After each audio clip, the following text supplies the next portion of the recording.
ఒకప్పుడు 60-70 ఏళ్ల వయసులో కనిపించే కీళ్ల నొప్పులు ఇవాళ 40 దాటగానే తలుపు తడుతున్నాయి. అంతవరకు చలాకీగా తిరిగిన కాళ్లు ఒక్కసారిగా మొరాయించడం మొదలు పెడతాయి. నిజానికి 40 ఏళ్ల వయసు అనేది మన శరీరంలో ముఖ్యంగా ఎముకల వ్యవస్థలో ఒక పెద్ద మైలురాయిగా చెబుతారు డాక్టర్లు.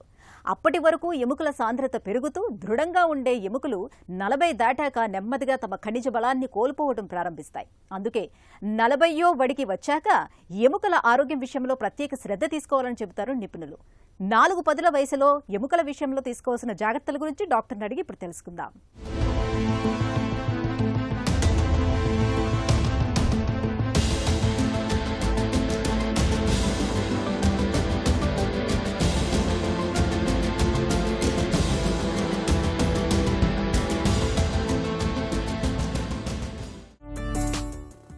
ఇవాళ చాలా మందిలో 40 ఏళ్లకే ఎముకల బలహీనత కనిపిస్తోంది.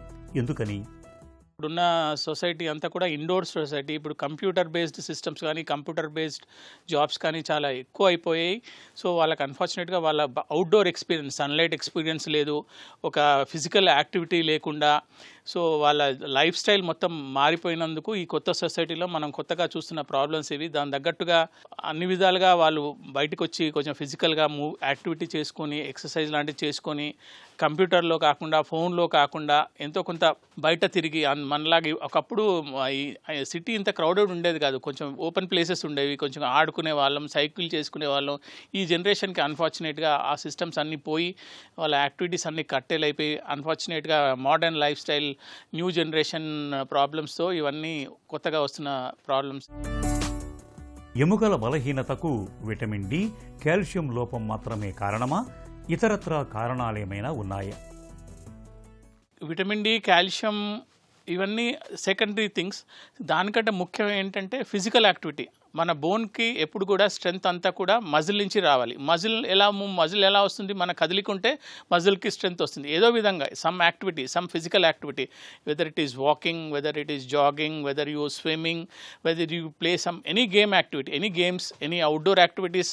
సో వీటన్నిటితో విటమిన్ డి వస్తుంది. ఫిజికల్ యాక్టివిటీ తోటి మజిల్ స్ట్రెంగ్త్ పెరిగి కాల్షియం వస్తుంది.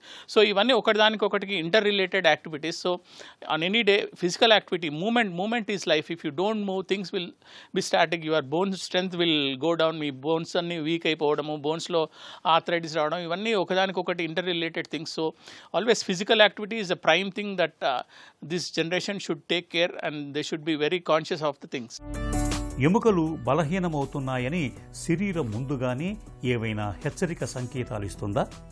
మనుషులు నడుస్తూ వెనక్కి తిరిగేసరికి బోన్ ఫ్రాక్చర్ అవ్వటం, చిన్న గాయాలకు పెద్ద ఫ్రాక్చర్స్ అవ్వటం. సో ఇదొక ఇండికేషన్ ఏంటి అంటే బోన్స్ అన్ని వీక్గా ఉన్నాయి అర్థం. మెడికల్ లాంగ్వేజ్లో దాన్ని ఆస్టియోపోరోసిస్ అంటాము. మనుషులు నడుస్తూ వెనక్కి తిరిగి కొంచెం కాలు ఇలా ట్విస్ట్ అయినా కూడా బోన్ ఫ్రాక్చర్స్ అవుతున్నాయంటే ఆ బోన్ స్ట్రెంత్ లేదన్నట్టే. So that's one good thing. Other thing ఏంటంటే కాల్షియం అనేది ప్రతి బోన్లో ఉంటుంది, ప్రతి మజిల్లో ఉంటుంది.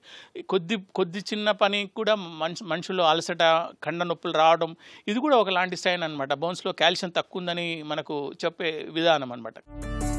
మహిళల్లో మెనోపాజ్ తర్వాత, పురుషుల్లో 40 ఏళ్ల తర్వాత ఎముకల ఆరోగ్యంలో ఎలాంటి మార్పులు కనిపిస్తూ ఉంటాయి?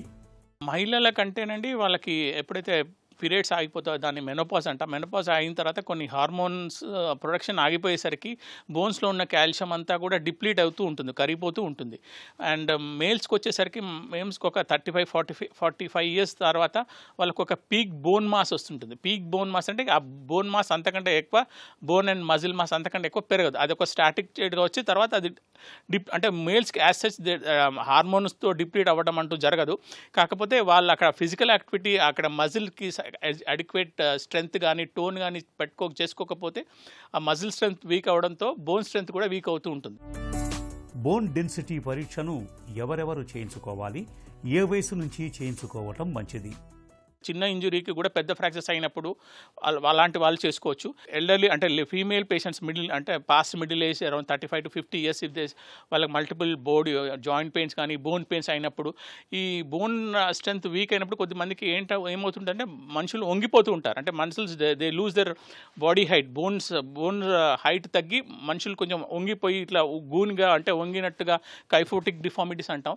సో అలాంటి వాళ్ళకు కూడా ఇలా వచ్చే ఛాన్స్ ఎక్కువగా ఉంటుంది. అలాంటి వాళ్ళందరూ కూడా ఒకసారి బోన్ స్కాన్ చేస్తుంటారు. బోన్ స్కాన్లో ఏంటంటే అండి అన్నిటికంటే అంటే అక్యురేట్గా చెప్పేది ఏంటంటే డ్యూయల్ ఎనర్జీ ఎక్స్రే అబ్జార్బోమెట్రీ అని అంటాం. సో అది ఏంటంటే ఓన్లీ స్పెసిఫిక్ పార్ట్స్ చేస్తాం, రిస్ట్రిక్ట్ చేస్తాం. అది ఏం చెప్తుందంటే రేపనాడు ఈ రిస్ట్ ఫ్రాక్చర్ అయ్యే ఛాన్స్ ఎంత ఉందని అది క్వాంటిటేటివ్గా మెజర్ చేస్తుంటుంది. హిప్ ఫ్రాక్చర్స్ చేస్తుంటాం. యూజువల్గా మనం అంతా ఎల్డర్లీ ఏజ్ వాళ్ళందరికీ రెగ్యులర్గా అయ్యే ఫ్రాక్చర్ ఏంటంటే హిప్ ఫ్రాక్చర్ చేస్తుంటాం, నడువుకు చేస్తుంటాం. సో ఈ 3 కాంపోనెంట్స్ 3 బాడీ పార్ట్స్కి చేసే ఎంతో కొంత ఆ టెస్ట్ మనకు డెక్సా స్కాన్లో మనకు ఆ బోన్ డెన్సిటీ అనేది తెలుస్తూ ఉంటుంది. మందులతో ఎముకలు తిరిగి బలపడతాయా? ఎలాంటి చికిత్స అవసరం? మెడిసిన్స్ కూడా వాడాలి. మెడిసిన్స్ కంటే కొంచెం లైఫ్ స్టైల్ మోడిఫికేషన్ కూడా మేము చెప్తూ ఉంటాం. కంపల్సరీ ఏంటంటే ఎక్స్పోజర్ టు సన్ లైట్, రెగ్యులర్గా ఏదో ఒక యాక్టివిటీలో ఇండల్జ్ అవ్వటము. ఇప్పుడు మెడికేషన్స్ వచ్చాయి, ఇప్పుడు కొత్తగా ఇప్పుడు ఒకప్పుడు ఓన్లీ ట్యాబ్లెట్స్ వచ్చాయి, ఇప్పుడు ఇంజెక్షన్స్ రూపాన కూడా డెన్సుమ్యాబ్ కానీ టెరాపారటైడ్ కానీ ఇలాంటి ఇంజెక్షన్స్ కూడా ఇప్పుడు మనకు ఫ్రీగా అవైలబుల్ అవుతున్నాయి. వాటితో కూడా మనం వాళ్ళని ఎంతో కొంత ట్రీట్మెంట్కి వాళ్ళు రెస్పాండ్ అవుతూ ఉన్నారు. రోజువారీ ఆహారంలో ఎలాంటి పదార్థాలు తీసుకుంటే ఎముకలు బలంగా ఉంటాయి? కాల్షియం టాబ్లెట్లు అందరికీ అవసరమా? ఎముకల బలానికండి అన్నిటికంటే ఎక్కువగా ఈ కాల్షియం సంబంధించిన వస్తువులని గ్రీన్ లీఫీ వెజిటబుల్స్ అంటే మంచిగా ఆకుకూరగాయలలో చాలా ఉంటాయి. Palak, milk and milk products చాలా ఉంటాయి. డ్రై ఫ్రూట్స్, నట్స్ లాంటివి డ్రై ఫ్రూట్స్లో మంచిగా ఉంటాయి.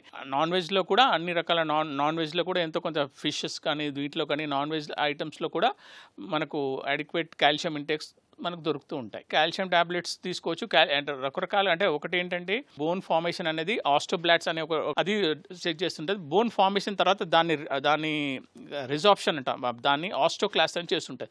సో టాబ్లెట్స్ ఎలా ఉంటాయంటే ఆస్టోబ్లాట్స్ ప్రమోటింగ్ టాబ్లెట్స్ ఉంటాయి, ఆస్టోక్లాస్ట్ని ఇనిబిట్ చేసే టాబ్లెట్స్ ఉంటాయి, కాల్షియం టాబ్లెట్లు ఉంటాయి. యూజువల్గా మినిమం కాల్షియం ఎప్పుడు తీసుకున్నా 1000 మిల్లీగ్రామ్స్ అంటే మినిమం క్వాంటిటీలో 1000 మిల్లీగ్రామ్స్ పర్ డే తీసుకుంటూ ఉండాలి. అది మినిమం క్వాంటిటీ తీసుకోవాలి. అందరూ 500 గ్రామ్స్ అంటారు, కానీ minimum 1000 milligrams per day is minimum basic requirement for any adult individuals. నమలడానికి పళ్ళు, నడవటానికి ఎముకలు ఉంటేనే జీవితానికి అసలైన నిండుదనం. కాబట్టి 40 ఏళ్లు దాటగానే ఎముకల ఆరోగ్యం పట్ల ప్రత్యేక శ్రద్ధ చూపాలి.